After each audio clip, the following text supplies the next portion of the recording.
One of the more controversial aspects of Ninjago Crystallized was the fact that the Overlord admitted that everything that ever happened was by his design. He specifically stated that he sent the Great Devourer against Garmadon so he would eventually have a vessel worthy of his return, and the fact is that everything that we've ever seen in the show was, by definition, by the Overlord's ultimate design. And I do think that's a fairly interesting concept, and honestly definitely a more controversial one, because it gives the implication that nothing that ever happened within the show wasn't by chance, and I do think that's an interesting idea. So in similar vein to Marvel, I did wonder what if Garmadon was never actually turned evil, and that is the beginning of something I would like to make into a new series, where I give you an explanation on what if on the Ninjago event if one small detail was changed. So that is the ultimate question for today. What if Garmadon was never turned evil to begin with, and how would Ninjago play out if that never actually happened? So let me not waste any more of your time, and let me show you how Ninjago could have been different if Garmadon was never bitten by the Great Devourer. Now, of course, the main event I'm going to say that changed was the instance where Garmadon went over the wall to retrieve Wu's katana, and in this scenario, the katana was never sent over the wall, so the Great Devourer was never able to get to Garmadon, so ultimately speaking, the Overlord's plan had failed, and Garmadon would continue to be good. Now, the first event after this point in time that would have been affected is what we see from the book The Spinjitzu Brothers, and of course we see them go on a journey where they do attempt to purify Garmadon, and simply put, the whole event just wouldn't have taken place. I know that's very clean, concise and short, but the fact is that if Garmadon never needed to be purified, then they just wouldn't have gone on that journey to begin with, so simply put, that entire event would not have taken place. The next change of events is the fact that Garmadon would never have sought out Chen to be his new master. We know that when the evil was grown within Garmadon, it caused Garmadon to seek out a more controversial type of teaching and a darker form of art. So, Chen would never have gotten to Garmadon to begin with. He never would have been granted lordship, so he would never have been called Lord Garmadon, and ultimately as well, he would never have changed the letter on Wu for Masako. Which means without the Devourer's bite, it would never have caused Lloyd to have been born, because the evil within him would not have caused him to have actually changed over who sent Masako that letter. So in the end, Garmadon would never have married her, and Masako would have married Wu. But the fact is that the Serpentine War would have still have broken out because Chen still is a maniacal dictator, and he is still obsessed with elemental power regardless of whether or not he had Garmadon by his side. But for the most part, the Serpentine War would never have actually have changed. We would never have seen any sort of difference in the outcome because Garmadon would have still fought by Wu's and the Elemental Master's side. So the Serpentine would have been locked away in their tombs respectively, but the difference comes later on with that. We also know that during this time, the Shatterspin comic takes place where Garmadon learns about the Forbidden Five and he goes on to research who they actually are. And again, because he never went to Chen, he would never have found out about the Forbidden Five, so the Shatterspin comic would also have never taken place. This also will come into more play later, but during the whole thing of Garmadon going off with Chen, we of course know in the canonical timeline, we know that Wu took on Moro as a student, and obviously that caused the whole fascination with being the Green Ninja, and that would have led to Moro's ultimate demise. In this version of events, it's still possible that he would have taken on Moro, and Moro may have even been taught by Garmadon, because he would have still been at the monastery at this point in time. But ultimately, I still think Moro would have ended up being fascinated with being the Green Ninja, and I do think he would have still had the same demise. But again, similar to the Serpentine, that comes into play later on. But I do think ultimately it's probably a 50-50 shot. I do think Wu would have still been fascinated by Moro, and I do think maybe Garmadon would have advised against it. But I think overall, I do think the Moro events would have still taken place apart from Season 5. But the fact is that for the most part, things would have gone mostly unchanged for a while. Like I said, the Serpentine War would have still been won, Garmadon would have still have banished the generals, we still would have had the Battle of Time with the Time Twins, and they still would have been lost to time. And everything like that plays out relatively the same because Garmadon's evil never influenced those events. But the fact is that after this point, canonically speaking, is Lloyd's birth. So, Lloyd was never born, and also around that same time, the battle between brothers would have taken place. And again, That never would have happened. So if Garmadon and Wu never fought out, the golden weapons would have remained in the monastery. We also would have had Garmadon never actually go into the underworld, which means that Samukai and the Skullkin would never have actually have had a reason to come up to Ninjago. Because we know for a fact that the Skullkin were influenced by Garmadon in every time that we actually see them. You could make the argument that they would have potentially have still gone to Zane's father for vehicles, but the fact is that we know that had to have been taking place when Garmadon was the head of the army. Because in the flashback when we see Samukai, he is not wearing the Skullkin helmet, which means he is not the leader of the Skullkin by this point, which implies Garmadon told him to go and get the vehicles. So, keeping that in mind, there's a good chance the Skullkin would have just kept to themselves within the underworld. But this actually then brings us to the events of the show, or more specifically where the canonical events would have occurred. The fact is that come to the point of the pilots, Wu would never have sought out the ninja. The ninja would never needed to have been formed in the first place because their initial coming together would have been because obviously of the rising threat of Garmadon in his quest to get the golden weapons. So the ninja would never have united in this event. There is absolutely no reason for them to come together. There are no golden weapons to go and get because the golden weapons would have been placed in their respective locations because of Garmadon, so they would have just remained in the monastery with the golden weapons, and the ninja would never have been brought together by Wu. Season 1 also would not have taken place because Lloyd would never have been born because of these events, which means the Serpentine would have remained in the actual tombs that they were in and presumably just left to rot. The fact is that they would never have been released, so the ninja again would never have been reunited and the Great Devourer would never have been released. I'll get into this more later, but the fact that the Devourer wasn't released means Garmadon would never have needed to save the day, which means Harumi would never have become the quiet one around this point in time. So Harumi, by all accounts, would have been fine. She would have lived our life with her parents. So there's that. Moving to season 2, the Great Devourer's venom would never have been all around the city, which means the venom would not have reawoken the Stone Army, which means Ninjago City would never have actually been destroyed to begin with, and the Overlord would never have been able to reawaken on the Dark Island. Which again means Wu and Garmadon would have just remained up in the monastery and they would have remained there with the golden weapons, because the golden weapons would never have been sent into space.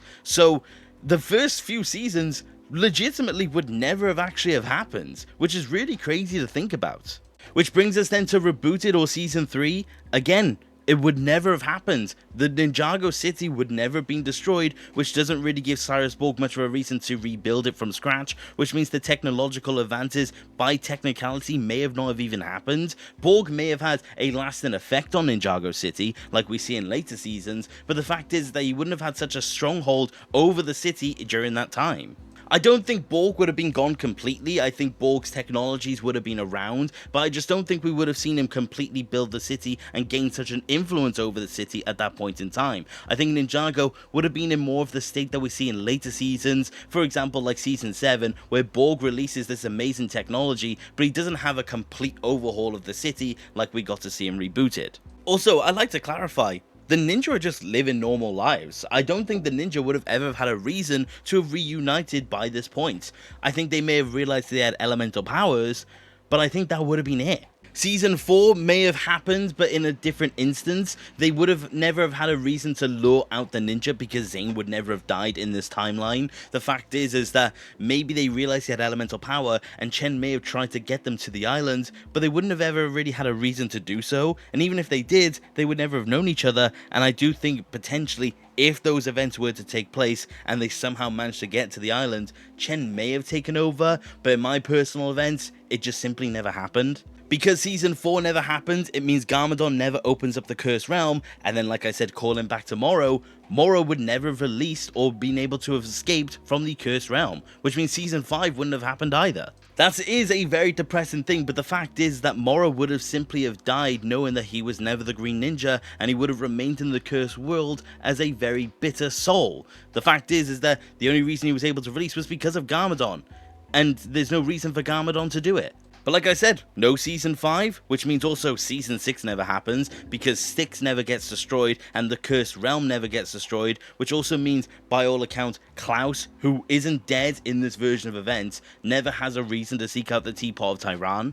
And even if for some reason he did seek out the teapot, there also wouldn't have been a realm crystal for Nodacon to have used to enact his initial plan, which also means Ninjago would have remained standing, so even if he did somehow get the realm crystal, he would have just gone back home if he was released. But that then brings us to Season 7, which is definitely more of an interesting case, because the Battle of Time still happens, and a Chronic still would have come out 40 years later. So, Season 7 technically would have taken place. But of course, in a very, very, very different sense. Of course, the fact is that Acronix would have come out, and Crux presumably would have still have kidnapped Kai and Nia's parents, but there's no real difference when it comes down to it. Kai and Nia would have just continued in the blacksmith shop like we see them in the pilots. And this again is very depressing to also think about, but this means Rei and Maya would never have been released, and they would have eternally have just been blacksmiths for the Hands of Time, which means they never get reunited with their kids, which is very depressing to put it simply, but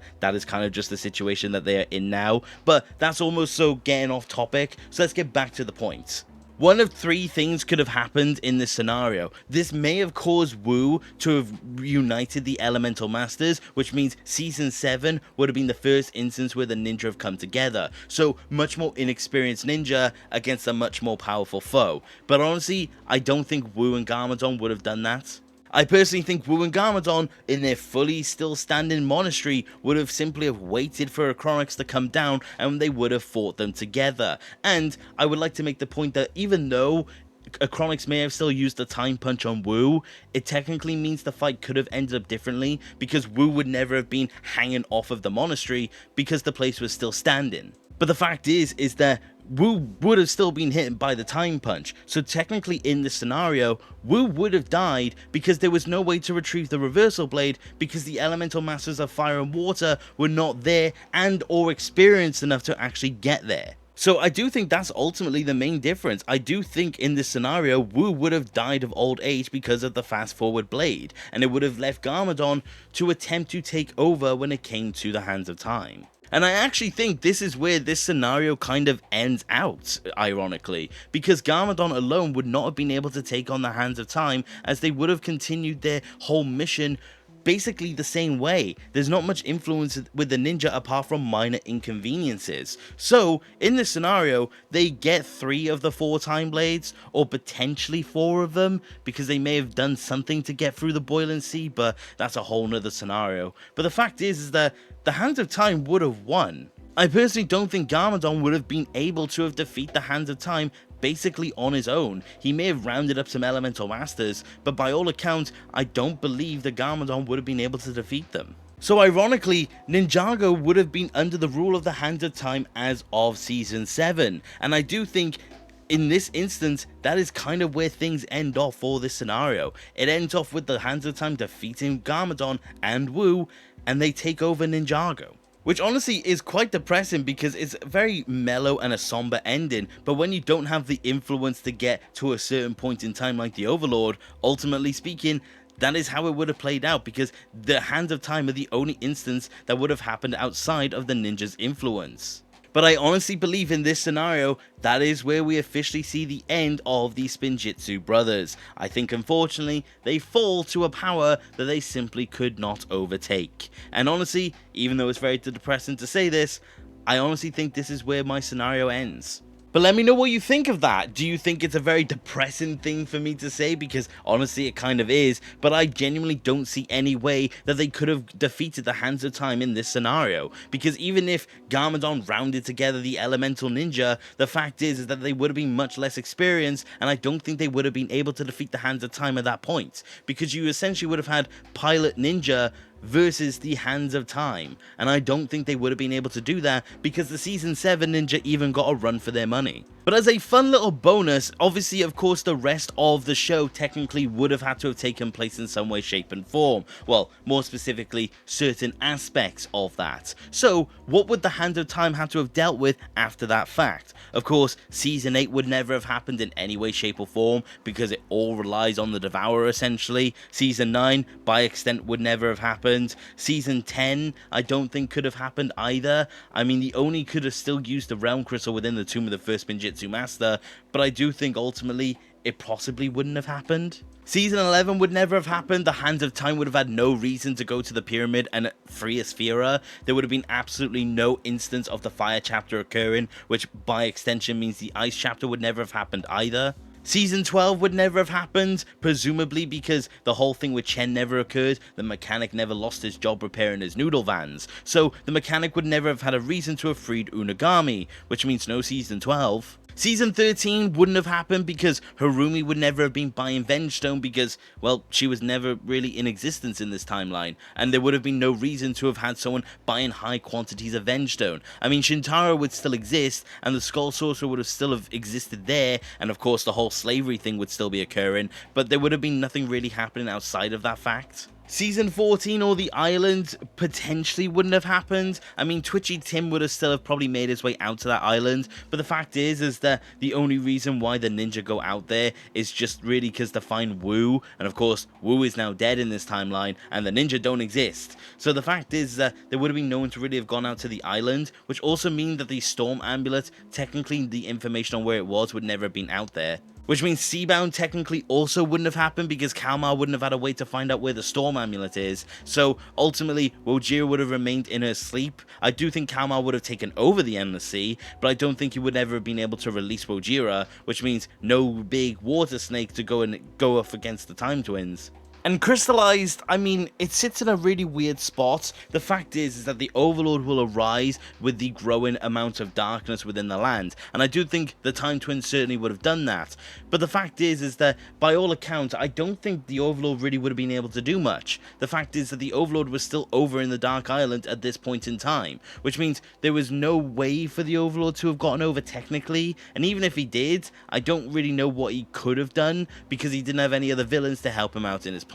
Of course, he would have gone over there if he could have, but the fact is that I don't really know if he'd be able to stop against the powers of time. So Crystallize exists in a very weird bubble at this point. Like I said, I think the Overlord still exists, but I just think simply put, he wouldn't have had the kind of power and ability that we saw him having. And then after that point, of course, comes the merge and Dragon's Rising. I do think the merge would technically have still happened, maybe just not as quick, because obviously the whole thing is that Wu caused the merge, and by account, it sounds like the merge wasn't meant to happen yet. So in this scenario, maybe Wu wouldn't have done something to have triggered the merge. So I guess by all account, the merge would have just happened much later on, maybe even after the Time Twins ceased to be. Which means Dragon's Rising also would never have happened. The realms would never have merged, and ultimately the Hands of Time would have just continued to rule over the realm of Ninjago. Of course, maybe the merge would have still have occurred. I don't know, maybe something else would have happened in account of it. But the fact is that even if the realms all merged together,